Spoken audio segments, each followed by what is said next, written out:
Qui aurait pu imaginer que ce clown, apparu dans plusieurs courts-métrages depuis 2008, deviendrait une icône de la pop culture horrifique. Avec maintenant 2 films à son actif, la saga Terrifier revient avec un 3e volet.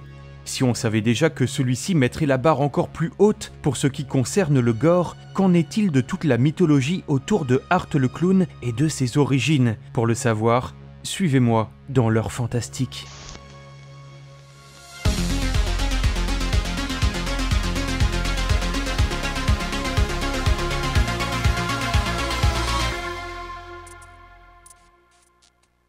Art le clown est de retour. Ce Terrifier 3 démarre 5 ans après les événements du second film, en pleine période de Noël, et ça c'est plutôt original pour la saga. Si on savait déjà que ce retour serait plus gore et violent que les précédents, chaque opus mettant la barre toujours plus haute dans ce domaine, on peut dire que là, c'est encore plus réussi. Les effets pratiques sont absolument dingues et ultra réalistes.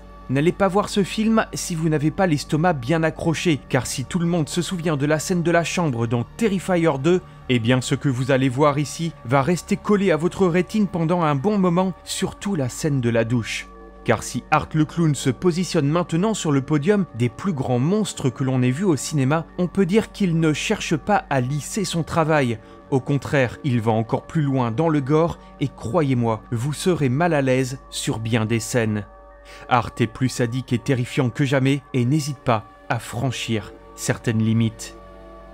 Le ton du film revient aussi à ce que l'on pouvait trouver dans le premier, un slasher sombre et efficace, mais qui sait également y apporter le fantastique du second, tout en sachant garder tout cela de façon mesurée. Le film est également plus court que le précédent et va directement à l'essentiel, rien ne semble avoir été rallongé de façon artificielle, ce qui avait été un des gros points négatifs de Terrifier 2. Mais ce que l'on voulait surtout savoir, c'est si ce film allait enfin répondre à certaines questions concernant les origines de Art. Est-ce un démon?